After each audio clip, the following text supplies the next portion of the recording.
안녕하세요, 뉴스반장입니다.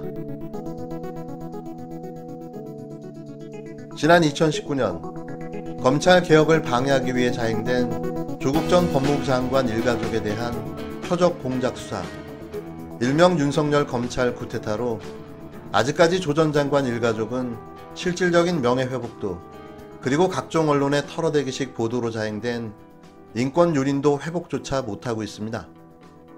검찰의 무리한 기소로 진행 중인 조 전 장관 일가족에 대한 재판은 재판이 진행될수록 사건의 실체는 오간되었고, 이 사건을 만들기 위해 자행된 검찰의 조작 증거만 드러나고 있는 상황인데요. 누가 봐도 정치검찰이 자행한 공작 수사와 기소였던 거죠.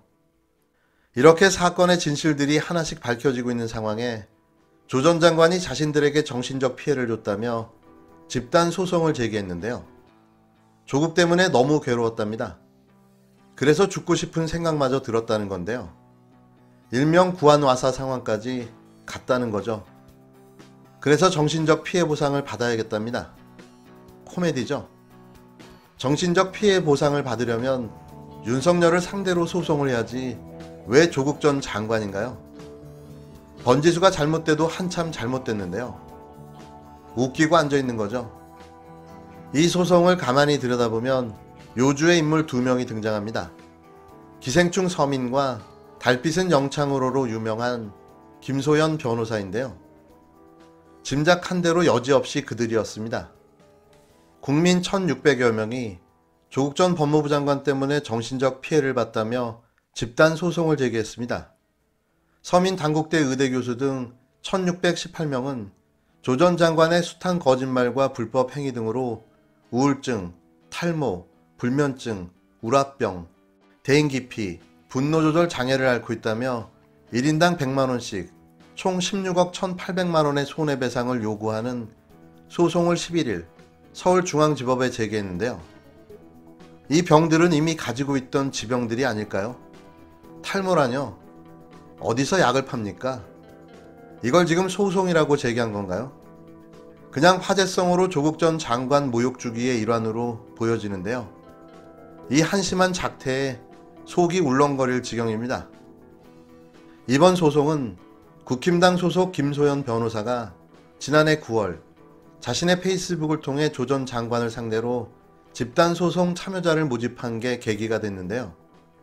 김 변호사는 조 전 장관이 사모펀드, 딸의 논문, 웅동학원, 아들 입시, 딸 장학금, 논문 표절 등과 관련해 여러 차례 거짓말함에 따라 극심한 스트레스를 받고 이 때문에 병까지 얻은 많은 국민들의 요청에 따라 집단 소송을 추진하게 됐다고 설명했습니다. 이번 소송 대리를 맡은 김 변호사는 전국 각지에서 소송에 참여했으며 소송 청구인들은 계속 모집하겠다고 말했는데요. 소송 비용은 1인당 1만원씩을 부담했다고 말했습니다. 그러니까 이 황당한 소송으로 1618명에게서 만원씩 수임료 1618만원을 챙긴 건데요. 짭짤하시겠습니다. 대전시의원을 역임한 김 변호사는 지난해 추석에 달림은 영창으로라는 프랭카드를 지역구에 걸어 대통령 비하로 논란이 된 바 있는데요.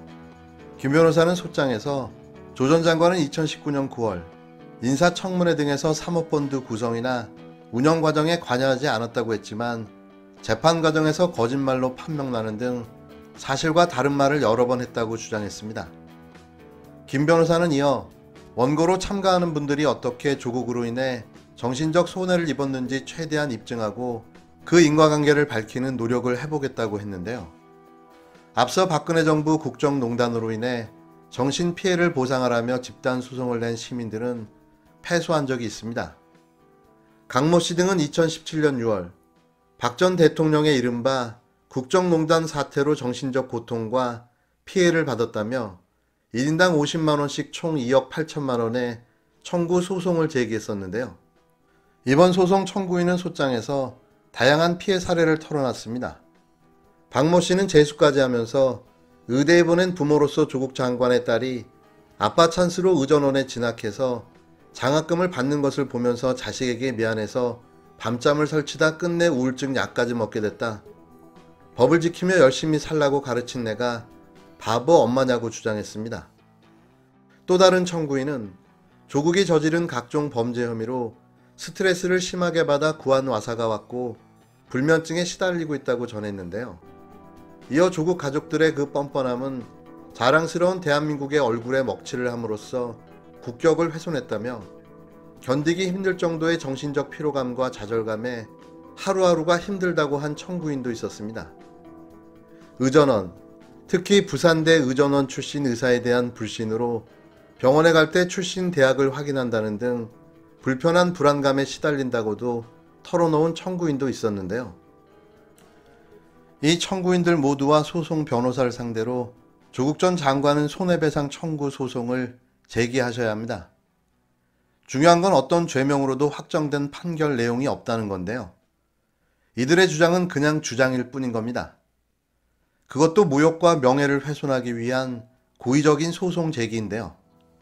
패소가 뻔함에도 최종 판결이 선고되지 않았음에도 마치 조 전 장관이 범죄를 저질러 자신들이 피해를 입은 것처럼 과대 허위 피해 소송을 제기한 거죠. 반드시 그 대가를 물어야 합니다. 죄목 하나를 더 추가해야 하는데요. 무고죄까지. 참 이러고들 싶을까 하는 마음에 측은지심이 듭니다.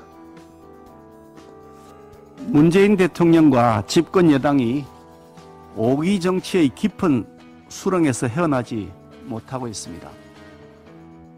빠져나오겠다는 생각조차 없어 보입니다. 도리어 스스로 더 깊은 독선과 오만의 늪을 찾아가는 모양새입니다. 국정 최고 책임자로서 지난 4년의 국정 실패, 국적 불명의 소주성 정책으로부터 시작된 경제 폭망, 주택 대란, 세금 폭탄, 백신 대란, 일자리 폭망에 대한 반성과 성찰은 없고 책임 전가와 유체 이탈, 자화자찬으로 일관하면서 국민 소통의 장이 아니라 국민 분통의 장으로 만들었습니다.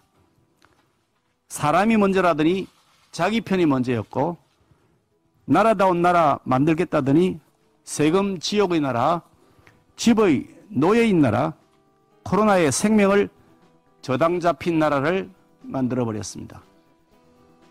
국민 눈높이에 전혀 맞지 않는 임, 박, 노 트리오에 대해 문 대통령은 야당에서 반대한다고 해서 검증 실패라고 생각하지 않는다면서 국민과 야당의 목소리를 외면했습니다.